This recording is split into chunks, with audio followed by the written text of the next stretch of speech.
اور مشرق وسطیٰ میں امن و امان اس وقت تک خواب بنا رہے گا جب تک کہ فلسطینیوں کو ان کا حق نہیں مل جاتا ہے۔ فلسطینی مارے گئے ہیں بلکہ ان کا بھی ماتم کرتے ہیں جو اس تشدد کا شکار ہوئے، اور ان کا مذہب جو تھا وہ یہودیت تھا۔ دنیا میں بڑی طاقتوں کا زوال اسی وقت ہوا ہے جب انہوں نے ظلم و تشدد کو اپنا شعار بنایا ہے۔ فلسطینیوں کے پاس کھونے کے لیے کچھ نہیں ہے، لیکن اسرائیل کے پاس سب کچھ ہے۔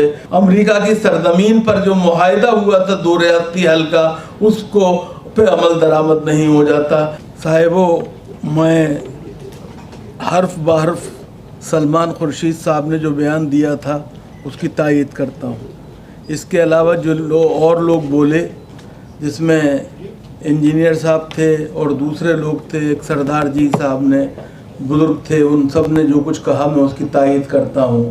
اور ایک بات جو میں عرض کرنا چاہتا ہوں وہ یہ کہ دنیا میں کہیں امن و امان اس وقت تک نہیں ہوگا جب تک کہ کیا مشرق وسطیٰ میں نہیں ہو جاتا، اور مشرق وسطیٰ میں امن و امان اس وقت تک خواب بنا رہے گا جب تک کہ فلسطینیوں کو ان کا حق نہیں مل جاتا ہے۔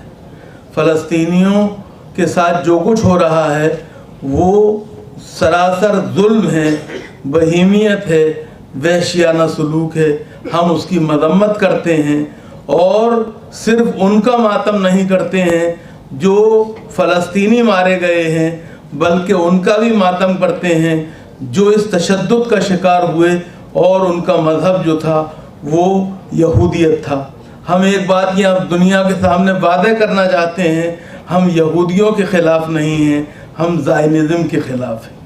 ہم سیدھے سادھی بات عرض کرنا چاہتے ہیں، اور ایک بات پھر یہ بات بتانا چاہتے ہیں، دنیا میں بڑی طاقتوں کا زوال اسی وقت ہوا ہے جب انہوں نے ظلم و تشدد کو اپنا شعار بنایا ہے، اور ساتھ میں انہوں نے دفاعی اخراجات کو بڑھایا ہے۔ ہم سب دیکھ چکے ہیں افغانستان میں کیا ہوا، کس کا قبرستان بنا، اور ہم جانتے ہیں کہ فلسطین میں بھی یہی ہوگا۔ ہمیں یہ نہیں بھولنا چاہیے، فلسطینیوں کے پاس کھونے کے لیے کچھ نہیں ہے، لیکن اسرائیل کے پاس سب کچھ ہے، اور اس سے زیادہ امریکہ کے پاس ہے۔ امریکہ جس طرح اسرائیل کی ہمنوائی کر رہا ہے، ہم اس کی بھی مذمت کرتے ہیں، اسرائیل کے مظالم کی مذمت کرتے ہیں، اور فلسطینیوں کے ساتھ پوری ہمدردی کا اظہار کرتے ہیں، ان سے اپنی ایک طرح سے دل وابستگی جو ہے اس کو ظاہر کرتے ہیں، اور اس بات کا اعلان کرتے ہیں کہ ہم اس وقت تک چین سے نہیں بیٹھیں گے جب تک کہ اسرائیلی جو ہیں وہ فلسطین کو آزاد نہیں کر دیتے۔